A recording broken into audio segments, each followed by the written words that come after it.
All right, welcome back after this coffee break.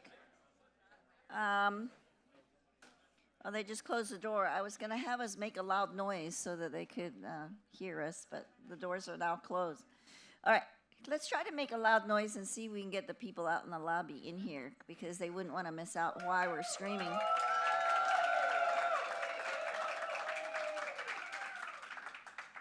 Okay, now I'm going to say this verse from Philippians 4:4, and at the end of it, you will shout on top of your lungs. Steve, keep that door open. And when I finish this verse, you will all yell, rejoice, as loud as possible, okay? Rejoice in the Lord always.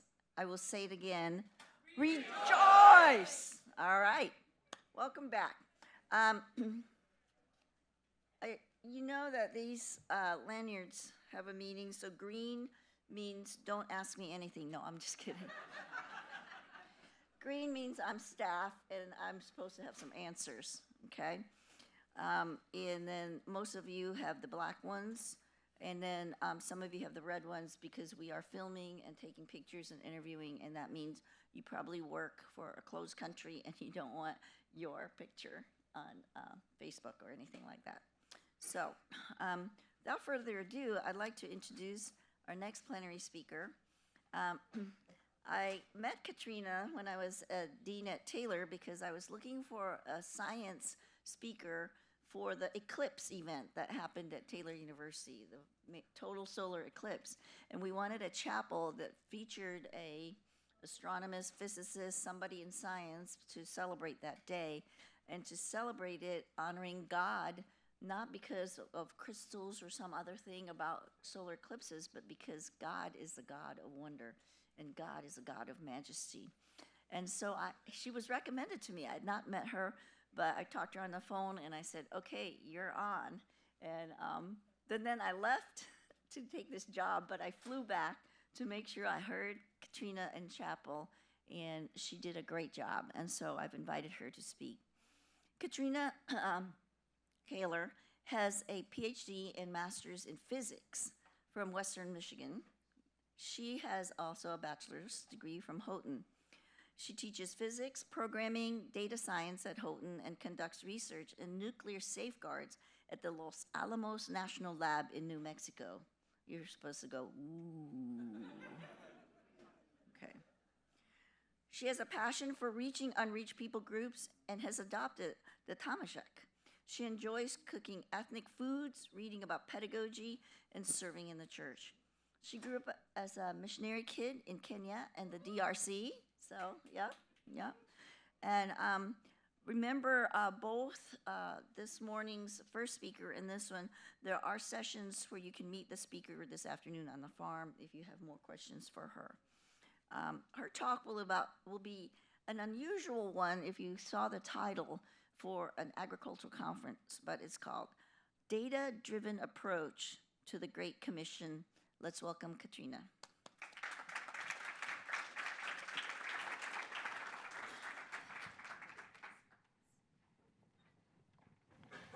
Good morning. As you've heard, I'm a little bit out of my wheelhouse here, but because I'm going to start with a little bit of an introduction of who I am. Before we get to Africa, I'm going to say that I'm a Canadian Mennonite because I think there might be some Mennonites in the room, so rock on. But I grew up in Africa, and we were stationed in the Democratic Republic of Congo during the 90s. And if you know anything about Africa in the 90s, and especially Congo in the 90s, it wasn't great. A dictator got overthrown, a new dictator got instated, and we were evacuated about 5 different times. And so we were eventually placed in Kenya, in Nairobi, and that's where I grew up. That was the rest of my childhood. My parents were with Wycliffe Bible Translators. From Africa, as you're looking at college, everything looks equally far away if you're looking at North America. So I was not constrained to Canada, and I ended up going to the US. I went to New York, upstate New York, so Amish country, is where I got my degree in math and physics, and I loved it. But one of the things I also did some undergraduate research in nuclear physics, and I went to New Mexico. That's that one in the bottom left corner, that state. And in New Mexico, I worked at Los Alamos National Laboratory in nuclear physics, and it was fabulous, loved it. When I went to grad school, I went to Michigan. I heard that there's a speaker from Kalamazoo, Western Michigan is my area for grad school. And from there, I didn't know what I was doing, so I went back to New Mexico, did more research, and then finally, I ended up, I had pictures for this, physics. That's me graduating with my PhD in physics.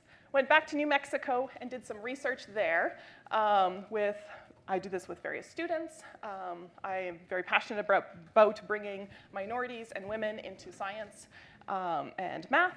And so from there, I decided to go back into academia, and I find myself now as a professor of physics and data science in a small liberal arts college in upstate New York. So that's like the brief, crazy overview, and hopefully somewhere in that story you might have some connections with me. So it was around in 2018, before the world collapsed, that I took this course called Perspectives. It's a college-level course. It's 4 credits worth of work, and it is intense. And I say this as someone who's gotten a degree in physics. It's a lot of reading. But somewhere in the middle of this course, I suddenly got charts and plots, and I was so excited because data scientist me was just like, yes! I'm with Milmer. We love the numbers. And I got numbers, and it started changing my paradigm, my view of what missions was. And this is coming from a missionary kid who grew up thinking she knew what missions was. And as I started learning more about the state of Christianity around the world, I started realizing that maybe there were other ways to think about what we should do next and how to think strategically about missions. So I learned about William Carey, who I like to call the first data-driven missionary. He wrote this book, or not, it was more of a pamphlet, An Inquiry into the Obligations of Christians to Use Means for the Conversion of the Heathens. That is a mouthful. We call it an inquiry. And basically, this was in 1792, he put up all the numbers of this is the state of the world. This is how many people live in this country. This is how many of them are Christian. This is how many live in this country. This is how many of them are Christian. And so that's why I like to call him a data-driven missionary. Is he's looking at the numbers and saying this is where we need to target these countries. This is where the need is. Then Hudson Taylor comes along a little while later, and he wrote a pamphlet called The Proportion of Missionaries in the Population in the 18 Provinces of China Proper. Also a mouthful. If you write a pamphlet, can you please make it a little bit shorter? Because keeping those titles in our heads. But what he was looking at was China. And he started looking at how many people were in this province were Christian, how many people in this province were Christian, and trying to map out versus the total population where the need was once again. I like to call him the first data-driven mobilizer, because with that information, he lived in China for a little bit of time, but mostly he came back to the UK and was trying to mobilize people to say, you need to go to this province, you need to go to this province, they have need of you. And so he was a mobilizer, but a data-driven mobilizer. If you're at all interested in some more of the stories and the statistics, I encourage you to take this course. You can take it at they do not pay me, I'm doing this for fun. You can do it at kind of a certificate level where you do the readings and stuff, but you don't get academic credit, or you can get academic credit for it. If a 4-credit college class is a bit of an ask, there's a slightly easier lift called Momentum Yes. Momentum Yes is much more built for like a small group kind of setting. If you want to talk more about any of this, again, as we mentioned, 3 o'clock, I'm on for one of these speaker sessions, and we can talk. But from there, one of the things I learned was some vocabulary. It's very useful to have vocabulary when you talk about the need. And some of the vocabulary I learned was this evangelism scale. So we need to talk about Jesus, and we need to talk about Jesus in a lot of different spaces. Within our churches, we need to talk about Jesus, because the person sitting next to you in the pew, they might say, I am a Jesus follower, but right now I am really struggling and I don't know, I have doubts.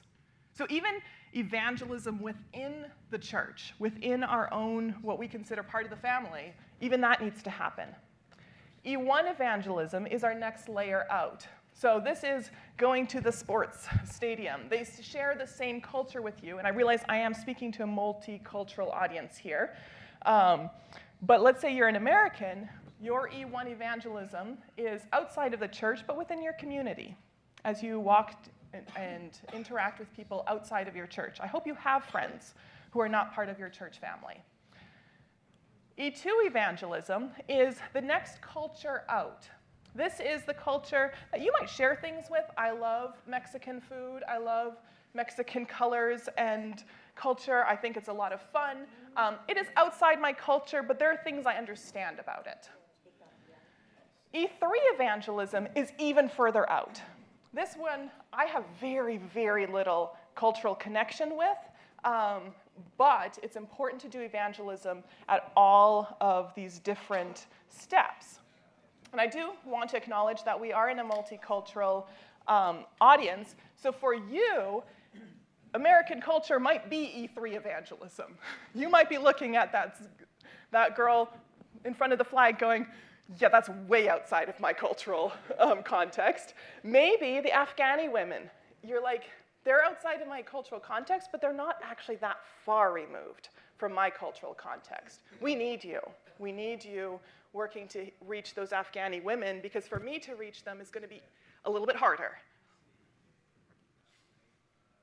So let's talk about our current status. I encourage you to pick a wedge that maybe you know well, and maybe a wedge you haven't really thought about. So as you're looking at the different wedges, pick one that you're like, this is my land, these are the people I work with, or where I live, but then pick another wedge, a wedge that looks slightly different from your wedge.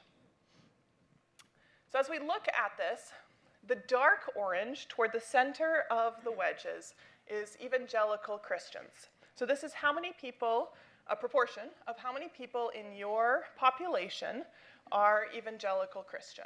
So some of those wedges have very small quantities, some have larger quantities. Then we have a lighter yellow further out from the orange, and that's how many claim to be Christian. I do have Christian in quotes, because this is a very broad encompassing umbrella of anyone who claims to be Christian. I'm not here to say whether or not they are, but this is people who are saying, I acknowledge Jesus as God, and I want to follow him. A third of the world is in this proportion. Then there are the culturally near non-believers. I like to look at China, where I see this great big teal area, and you might be thinking, whoa, how are all of those culturally near? They may not be culturally near to you, but they are culturally near to that orange population within the China pie.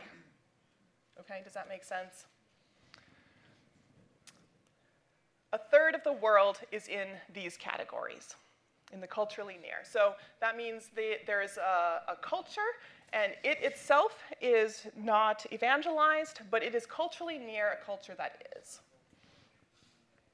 Then we've got the light blue. These are culturally distant non-believers. So they're less than 2% evangelical, less than 5% Christian. So they're pretty far removed from a Christian context where they might hear about the gospel. Then we have dark blue. And this is our culturally distant in what we call a frontier people group. So less than 0.1 evangelical. In other words, they're not hearing about Jesus ever in their lifetime. A third of the world lives in these blue categories. We call these unreached people groups.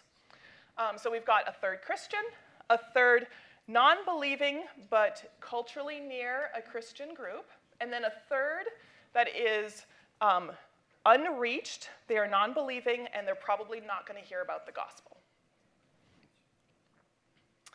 So we've got these E0, E1, E2, E3. So if we're trying to map that to the pie chart we just got, E0 and E1 is going to be looking at that teal sort of population. It's when you go to those different cultures, 2 and 3, that you're reaching the unreached people groups. And that's regardless of which region you live in. So a third of the world, which is half of our non-believers in the teal, and then we've got a third of the world, half of our non-believers in the blue. Now let's look at what our current strategy is, because I am a strategist kind of gal. So when we look at the third of the world that's non-believing in these reached people groups, we send about 30 missionaries. And when I use the word missionary, I do want you in your head to put that with anyone who's reaching out. Like, this is not necessarily a church planter. So this could be development, this could be other aspects of reaching the people with the gospel. For our third of the world, that has half of the non-believers and the unreached, we send 1 missionary. So 30-to-1 ratio is what we're currently doing to reach these 2 populations. For the third of the world that is reached, we send about $50. And for that $50, we send $1 to our world that's non-believing and unreached. As I look at this, this is our current strategy. I have strategies in quotes. And I do want to state here that this has worked. We have seen amazing strides in the world, and it's now time to reevaluate. So this is what Milmer said. Don't be afraid of the evaluation stage. That's what we're doing together, is we're evaluating these numbers and saying, for today's situation, I don't think it's a good strategy for the future. We don't want to beat ourselves up about the past. About the past, we've done a lot of amazing good work as a community. But as we look forward, I don't want this to continue to be our strategy, because I don't think it's going to work as we go into the future. So what do we do, and how does this relate to agriculture? So I want to introduce you to Stratus. Stratus is an online, it's a website. You can go to stratus.earth, and I'll put up a QR code at the end of my talk. And what they do is they score every country on a whole bunch of different metrics, and they get an overall score for that country. And this is basically a need score. It includes spiritual need, economic need. We're going to look at the various breakdown. So as we look at this, you can see I'm staring at Africa because that happens to be one of my favorite continents. And that north part of Africa, it's pretty red. High need in that north part of Africa. But let's zero down a little bit more about what this has to offer. If we look at Niger, for example, we can find some metadata about the population, the capital, the various languages, the dominant religion, and we can see that they are ranked, it's too far for me to read, is that 18? 18 currently. And these numbers are fluid, they do update them. But their Stratus index is about 18. This is about 180-ish countries, so it's high need. If we look at that score, the 18 score, it's divided up, or it's actually a result of subscores in their development, in their natural resources, their spiritual state, political, and social.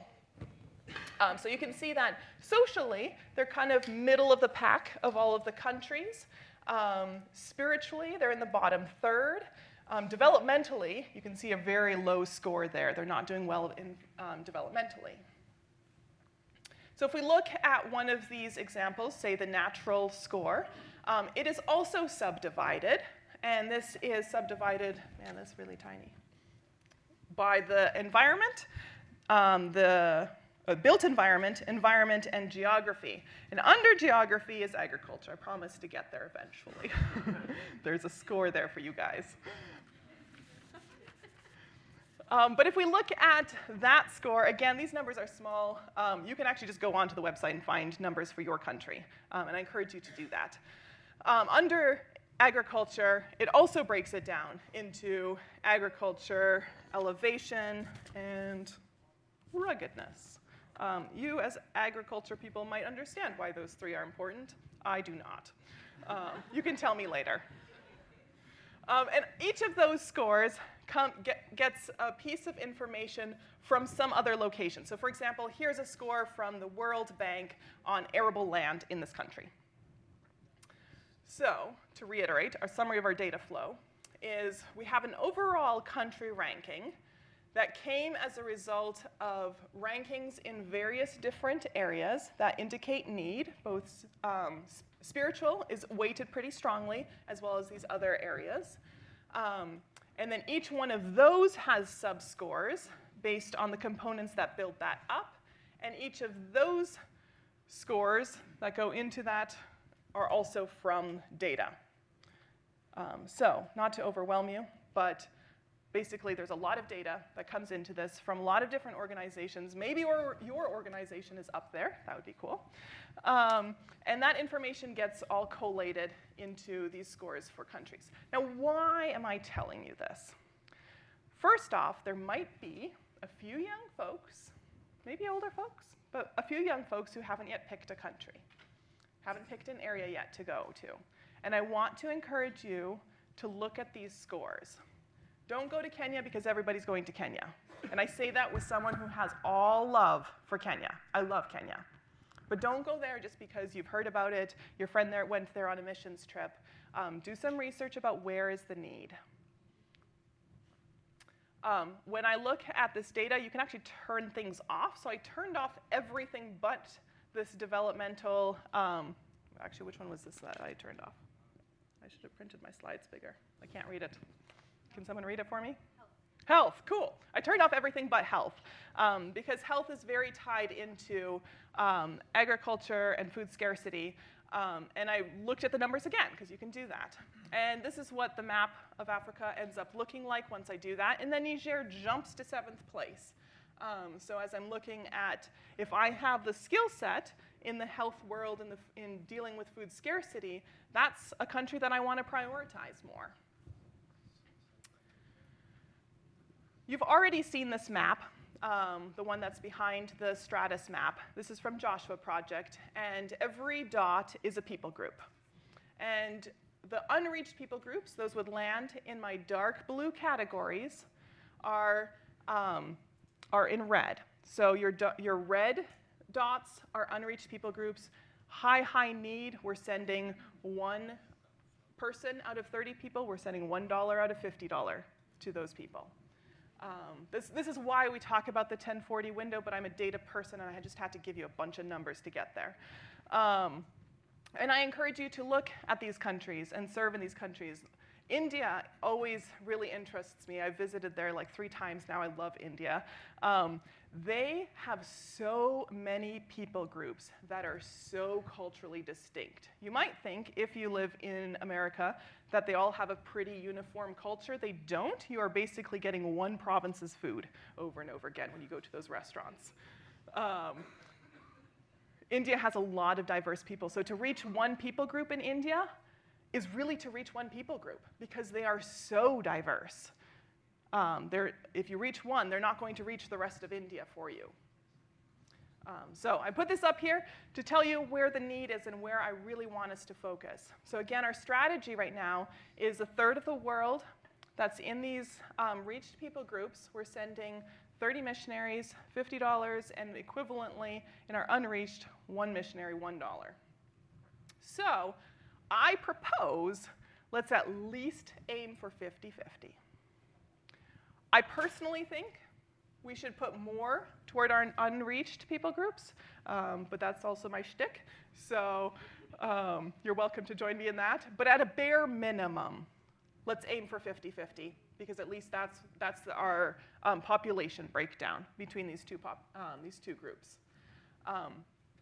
I think in order to get the unreached people group, we're going to need more resources there, because they're unreached for a reason. They're hard to reach. And if you guys are working in any of these countries, you know the work is hard. So I propose we also need to send Not Your Mama's missionary. I say this because my mama is a missionary, and I would like to send people out like her as well, but I would also like to send out a different kind of missionary. We need missionaries who are business people. We need administrators. We need people who are browner than me. We need all of these kinds of missionaries to be sent out. And we really need people in tech. I hear Hannah's there. I heard her plea this morning. I'm echoing that. We need more people in tech who love Jesus. So let's bring it down from the numbers and the abstract to a concrete story, my story. So how did I do it? I am not an agriculture person. I just got to put that out there again. But I do have a few skills. They're just not ag skills. So first thing is adopt a people group. I recognize a lot of you guys in agriculture are probably working more regionally than you are working with people groups. I do not know your problems and your stories, but I do want to put this out there that you might need to start thinking a little bit more about people groups. For example, Niger, which is the country that I'm currently very interested in, has a lot of people groups, and there are the Hausa. The Hausa are agricultural, high need still, but a lot of resources have been done among the Hausa because they are stationary and agricultural, and development looks easier. But many of those red dots are not people who stay in one spot. Many of them are nomadic. And so I don't know what the answer is, but I encourage you to adopt a nomadic group and figure out what does your development look like in a nomadic context. I do not have answers for you guys here. I'm just posing problems. But we have a lot of brilliant minds here, and I would love to hear what your thoughts are on how you go from your agricultural, stationary communities to doing development among a nomadic group. Because the nomadic groups also have enormous problems with food scarcity. The Sahara Desert is advancing every year. Their nomadic lifestyles are going away. And how do we come in while they're on this transition between nomadic to who knows what their future looks like? And how can you help? So I adopted the Tamajeq. They're better known as the Tuareg. But I don't call them the Tuareg because that was a name given to them by the Arabs, and it means abandoned by God, and nobody is abandoned by God. So the Tamajeq, that's what they call themselves as well, span over a whole bunch of different countries. Niger is where they are very concentrated, but they go up into Algeria, Libya, Mali. And the first thing I did is I needed to learn about my people group. So the reason I adopted them is because I was in 6th grade, so I was 10 years old. I was going to be David Livingstone. He was my idol. Can you tell I'm a missionary kid? And it turns out I'm not David Livingstone. I became a physicist instead. But all the way through high school, I wore veils. I was like, I'm going to be a cool, mysterious desert lady. Back when Facebook had profile pictures that were not you or your cat, I had this exotic desert woman. I don't know where I found this picture, but she was going to represent me. And eventually that dream just kind of disappeared, and everybody told me I was weird for wearing veils. But now, 2018, I'm doing perspectives. I'm told to adopt a people group for my paper. And I'm like, how about the Tuareg? And so I adopt them. And I'm still not wearing veils, but I would love to. But it turns out the men wear the veils, not the women in that culture. So no veils for me, it looks like. But I started learning about my people group. And that looked like reading ethnographies, reading about this Dutch explorer guy who in his early 20s went out into the Sahara, got kidnapped about 3 times, ate good food, and had a riot. It was an interesting ride. It also looks like using my Duolingo skills. My French has gone away. I am Canadian. I had a little bit of French once upon a time. It is gone. But with Duolingo, I am building that back up because we live in the 21st century, which means I, as a non-missionary, can be texting and messaging with people in Niger every day. And I am, but I have to do it in French, which means Duolingo has to be my friend. So Duolingo to the rescue. It also looked like downloading an app with their scriptures. They don't have most of the Bible, but they do have a little bit, and they do have some audio books, audio readings of the scriptures, so I can play that. I can listen to their sounds and just appreciate them. I have no idea what they're saying other than the fact that I know it's Matthew 1, so it's got to be a genealogy. But but I get to listen to their language and appreciate it. It means visiting. So I was able to go out to Niger after the coup. Everyone was like, "You're crazy," and I'm like, "Yes, I am. We're going to do this." And I got to meet these jewelers and this family whom I've been continuing to have a relationship with over WhatsApp, and appreciating their ingenuity. It requires a very creative person to survive poverty. And these are very creative people.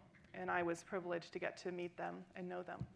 It looks like praying. I like to say you have to pray like a conspiracy theorist.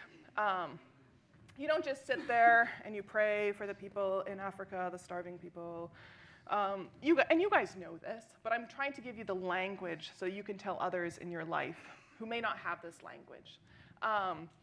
And when I pray like a conspiracy theorist, I mean it. When I get a new newsletter that used to get quietly archived, never to be read again, actually never to be read in the first place. Now when I get a new newsletter, I'm like, okay, cut out the pictures, paste them in my book, write down where is Pastor K going. Pastor K is now in this city, so that's what all the little purple sticky notes are, my pastors. I'm keeping track of them and where they are. They're trying to build a Bible school among a nomadic group. Turned out to be really hard, so that's not happening. But I am praying that that Bible school happens, because there is a functioning Bible school among the Fulani, which is also a nomadic people. So they're kind of my inspo pick on the bottom right on my Tamajeq Bible School page. And I'm like, I want that to happen among my people group. Because when that happens, there are teachers, there are pastors, there are educated people who can help that community grow and develop in many ways that I could not even envision. We need to pray, your kingdom come, and pray like a conspiracy theorist. It means supporting.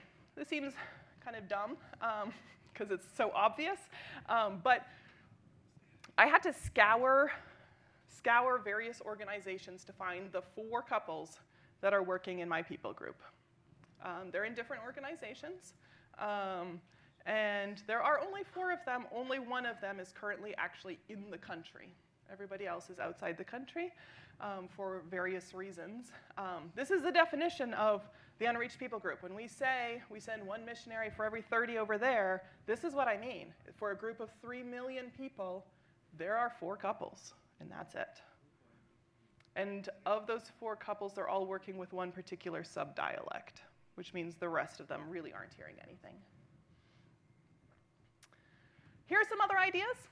Actually read the newsletters. Go to cultural events. And again, I know I'm preaching to the choir, but this is to give you language so that you can help your friends, your family, your church know what to do and how they can support you and how they can support the work that we're doing. When I say go to cultural events, this is like me listening to music or to Bible readings that I don't understand. I do not understand this music, but I went to a Tamajeq folk concert. Bambino, he was touring the United States, and he happened to be from my people group, and so I trucked my way across New York State to go to his concert, and just listened.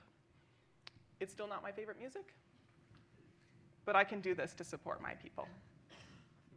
Hosting cultural education events, so this might be meals where people come and you talk about the culture, but then of course visiting the country and looking at what things are like on the ground. And so when I did this, I found that there was this NGO that was working, trying to build schools, and they're partnering with various local churches, but they're trying to make these sustainable schools, so long-term sustainable. And she got very excited because I am a STEM person, and everybody thinks STEM is the answer to everything. It's not, but I might have a few ideas for her. So as we started talking, I was thinking about how to use my STEM skills, because that's what I have to offer the kingdom.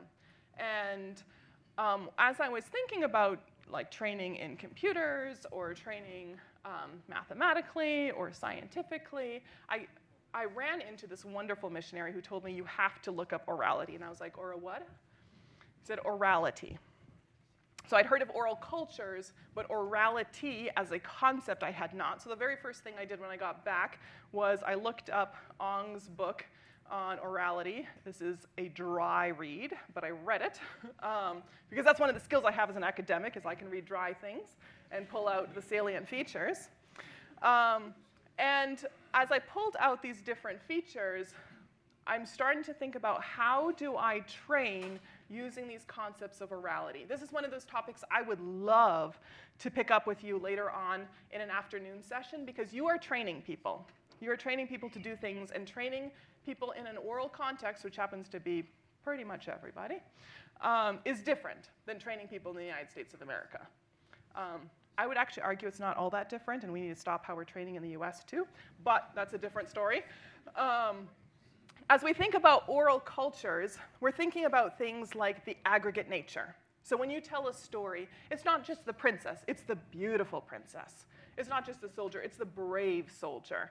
You're not just talking about farmers, you're talking about persistent farmers. I'm talking about blind computers and sighted programmers. It's a story. They are part of a story, they are characters in a story.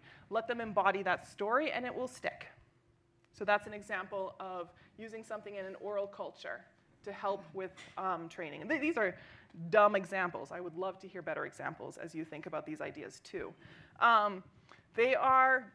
Oral culture is a concrete. It's grounded in reality. You can tell me all the abstract ideas, but if I don't see it lived in the daily experience, that white bear that you talk about in the north does not exist. I've never seen it. I do not know what this thing is that you talk about. But we can talk about actual things that they experience. When I talk about Bernoulli's principle, I can talk all day long about that equation on the board, and it means nothing. When I say, you know how when you're in the shower and the water's streaming down and moving the air, and then that shower curtain comes and sticks to your legs? You know that experience. That's Bernoulli's principle. And that's something that everyone's like, oh. And then when I say there's a force from the higher pressure outside to the lower pressure inside, and that's what moves the shower curtain in, now they're tracking, now they remember Bernoulli's principle. But the equation meant nothing to them. So we have to ground it in lived experience. We have to use the proverbs of the area, of the people. I loved Milmer's talk. I think you had at least 3, if not 4 proverbs in your talk. And the reason for proverbs is because the abstract comes in and out the other ear. But the proverb, you remember the proverb. You remember that it's hard to hear about the birds when you've got a grumbly stomach. That's an image you can hold on to and remember, and so that's useful in an oral culture, because you have to remember everything. You can't write it down. And so as you're thinking about your challenges and what you're trying to communicate, try to find the proverbs. Connect them to the proverbs. When the music changes, the rhythm of the dance must change also. And we are seeing that the music is changing. As we try to develop the world, the music is changing, whether that is AI coming onto the scene, whether that is the Sahara Desert, just keeps growing. Whatever it is in your context, the music is changing. How are we going to adjust our dance? So I encourage you, don't bury your talents, even if it's not agriculture. Maybe there's some imposters in the room like me. I also want to offer help. I don't have your skills, but I do have my own. I would love to help you by giving mobilization talks in your contexts. I would love to help you or your organization think about what does it look like to adopt a people group as an organization, or think about people groups instead of regions. I would love to provide a prayer binder workshop. I didn't bring my prayer binder down with me, but I can go grab it at one of our breaks. But this is how I pray like a conspiracy theorist. It's monstrous, it's fun. And I've done these workshops with many women, seem to like them. I don't know why the women gravitate toward them. Maybe it's the fun visuals. It's like scrapbooking meets prayer. So I'm happy to provide these kinds of workshops, funnel people to your organization. As I give these mobilization talks, I am not representing any organization. I am solo. And so as people come to me and say, I do economics, and I don't know what to do, but I was inspired. I want to be able to say, you need to talk to so-and-so, or so-and-so, or so-and-so, and then do that connection and bring them to you so that you can finish out that mobilization task, because I don't know where exactly to put them, but if I have some names and some areas or some types of people you are looking for, if you're looking for a data scientist, or you're looking for a computer scientist, you're looking for an engineer, then I can help funnel people to you. I'm asking for a long-term sort of relationship here, as opposed to just like, today, this is what I need. Who are the kinds of people you need over the course of your organization's life? Because I'm hoping to be doing this for a very long time. Then one way you can help me is I'm a teacher, and I'm teaching a lot of data science classes alongside my physics classes. And in the spring of 2026, I am teaching the senior capstone for our data science major, and I'm hoping to do service projects. So what this would look like is that from you, we get data sets, we get questions, we get thoughts of what you want done with your data. I give that to a set of 1 to 3 students, and they analyze your data, provide you with a report, provide you with visualizations, and then provide you with whatever they use to analyze that. Whether that is spreadsheets with equations, or whether that is some good old Python, whatever tools they use, they will provide it back to you. This is a consultancy kind of relationship, so what I need from you, if you want to do this, is a willingness to talk with my students, because it's learning for them to how do I offer my services to people, like real people, who have real needs. How do I offer those services? How do I give them what they want, not what I want to do? So my students are really like, woo, let's do the machine learning thing. It may not be the best thing for your data, and I refuse to let them torture your data. I will not let them torture your data. And so we'll have that back and forth. You might be like, I do want the clustering algorithm, and we'll talk about the limitations of that clustering algorithm. But you might be like, I want no code, because I want to train our guy here to actually run the code after we're done with the semester. And that is good with me. If you're like, keep things in Excel, I'll be like, yes, I will keep things in Excel for you. And I will make it as streamlined as possible. Actually, the student will. I will make them do that. So this is a service that we are offering. As Milmer said, bad data is worse than no data, though. Okay? So garbage comes in, garbage comes out, is what we say in the data science world. And if you give us a bunch of garbage, you will get garbage. So if you want to talk more about what makes for good data, we have time. So this is for spring 2026. So that means you have a full year cycle to get good data. Hopefully, that's enough time. Hopefully, it's not too much time. And if you have thoughts on what kind of data streams, I'm going to point you to Milmer again, because he seems to like the data, and I love what he's saying. But I'm happy to talk with you, too. I don't know what kind of data is the most useful for you. So we can talk about various sensors, various data streams. But I want to offer my students to help you in your work. If you're like, I can't do spring 2026, but I can do spring 2028, take my business card and keep in contact with me, because I'll be teaching this every 2 years. All right. So I ask you to join me strategically. Let's do the Great Commission. Let's go into all the worlds. Let's disciple. Let's show people the amazing, amazing man and God that Jesus is. Thank you.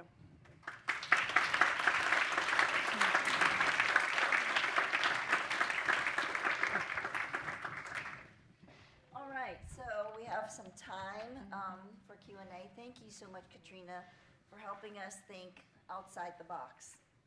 So think about that all day long, all week long. $30, 30 people versus one, $50 versus $1.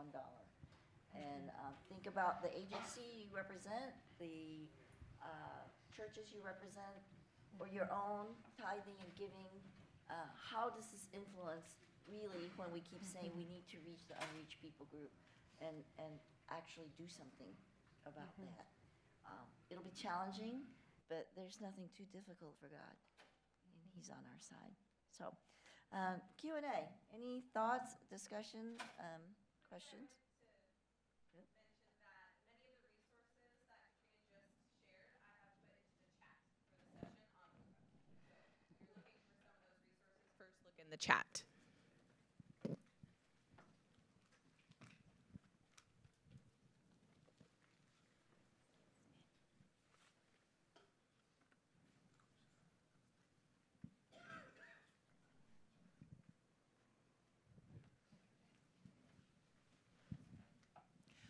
I'm an engineer, but I don't do data because I became a sociologist that works with people.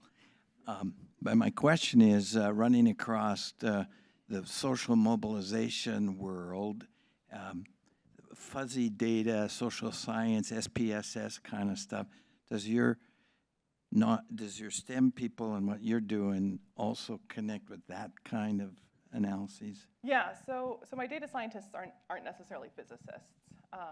And if we're dealing with personal data, especially if it's sensitive personal data, one of the questions on the questionnaire is actually how would you like what are the things that we need to do to keep your data secure? So for example, if you're in a secure country and you have names of people, one of the things we might need to do is blank out those names or come up with IDs or various other ways to keep your data secure. But we are working not just with hard sciencey data.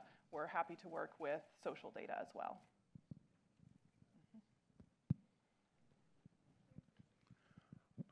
I just wanted to add another, am I heard? Another possibility for being educated around these concepts of Kairos and Joshua Project is I say Kairos, the Perspectives course. That's hard reading, it's a college course. Kairos is more like a high school course. We still need the oral course, but it is a good way to transform churches to become mission centers.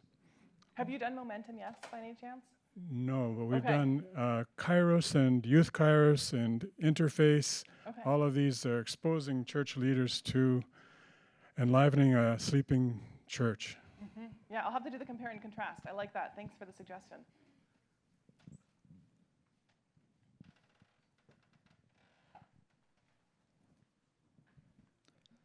Thank you so much for that talk. That was really insightful and I think really intentional, your approach to the Great Commission. One question I had, it was just a clarification. Were you saying that 1/3 of the world is unreached? Or can you go back to that slide and repeat some of that? Can I go back? I cannot, but Nate can. It's the pie chart. Yeah, so 1/3 of the world is in the dark blue and light blue categories, which are defined as less than 5% Christian, less than 2% evangelical. And then 1/3 is in that teal, which are culturally near to non-believers. They've got usually more of a church presence than that less than 5%, less than 2%. Okay. Was that your question? Yeah, the bottom one answers it. Okay. Hi, I'm wondering, for missionaries who are trying to determine which people group to go to, especially that in the E3 context, would you be somebody who could perhaps help a missionary team determine, say, there are 3 different people groups in this area, we're trying to figure out which one to choose, and it's hard, it seems, it's a very pragmatic thing, but Yeah. I am happy to talk with you, but not qualified, not an expert. I'm just a practitioner of things. But I would love to get you in touch with the people who are working in that country, because the people who are working in that country will know some of those answers. And I am also just a researcher. I love doing the Google and the stalking and the things like that. So you give me your problem, I will go gangbusters on it. one more. What are the biggest things that are determining one unreached, say, language group versus another? It's this percentage, whether they have a church, that's functioning church. So those bluish colors, there's often is a church that's there, but often that church is not doing the Great Commission for their E1 work. So if those churches that are in the teal categories start doing their E1 work, then we won't need to go there, but they're not right now doing it. What was your question again? Specifically, say you have 3 people, or 3 different people groups within that dark blue. Yeah. How would you try to to rank them. Analytically, yeah. Yeah, no, I would definitely start, like if all three are in the dark blue category, I would start with who's already working there and start with them, because it's going to be such a hard road, you're going to want the support network. Once you're established, you may want to move into a different one that's adjacent, because like my 4 missionaries, they're all working in one dialect. That's not actually the one I really want to work with, but I'm working with them right now, because until we get a few more, then we will break off, and I will hopefully get people working in the dialect I'm actually interested in. Yeah.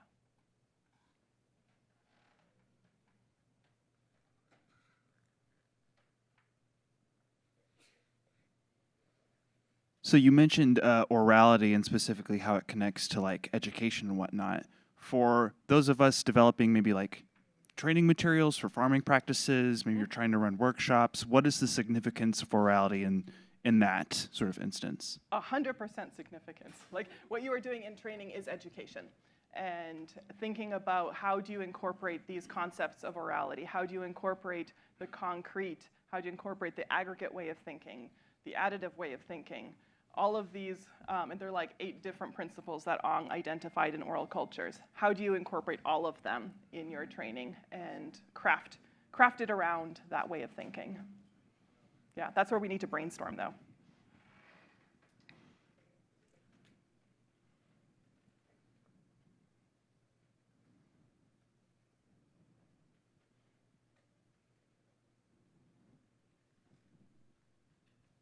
Any other questions, comments? No? All right, thank you again.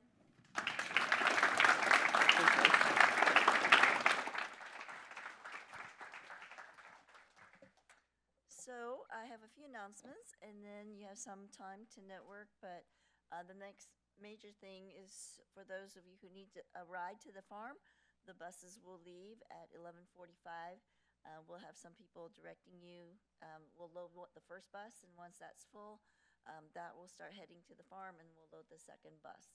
Again, if you are driving or have a car and you'd like to give rides, just flag someone down, meet someone, see if you can give them a ride, and do your networking while you drive. Couple of things. Some of you have asked about seeds and seed packets and where delegates can pick those up. They are on D on your map, so D.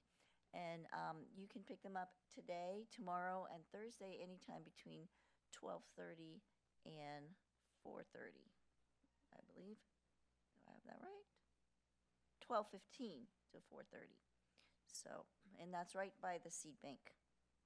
So, all right. Couple of other things. Remember that lunch will be provided on the farm. It's where the buses will drop you off. You'll see a line, and then there are several local churches that have kindly volunteered to make the food and serve us these 3 lunches. And a reminder again, you can meet both Milmer and Katrina this afternoon. And we have 2 sessions in the afternoon, and we have at 2:30 a very important snack and water and orange juice break. And this is real Florida orange juice. So we also have a free book table outside the library. There's a couple of people who have donated their libraries. Either they've retired or have downsized. So you can take a look at those books. Yeah. So again, make sure after your second session that you catch the bus coming back to the hotel. And there are some restaurants and different eating options, walkable from Crown Plaza, and then we will start our evening sessions after that. Any other announcements? Where do they catch the bus at Echo? Somebody had that question.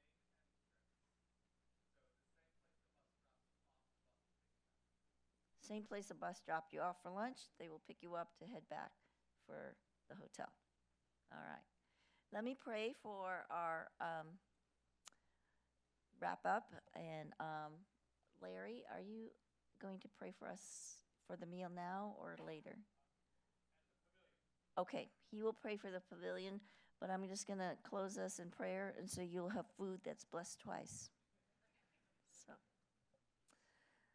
Heavenly Father, thank you for so many things we've learned already this morning from Hannah, from Milmer, from Katrina.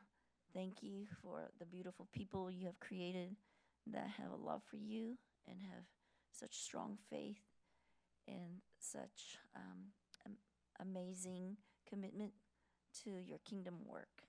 And I pray that you'd stir in all of us, that as Hannah says, that we would not be encumbered, that we would remove any bitterness, any jealousy, any conflict in us so that we could be fully in your presence.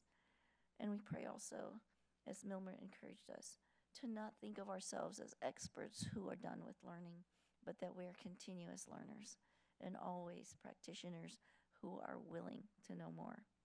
And thank you for Katrina reminding us that the Great Commission is far, far, far from being complete. And I pray that you would stir in us, no matter how you stir in us or what you stir in us, that we would participate in that, whether it's in supporting, giving, researching, helping other people, taking the perspectives class, helping the agencies we represent to think about the unreached people groups. Take all these things we've learned, Lord, and may we produce something from it and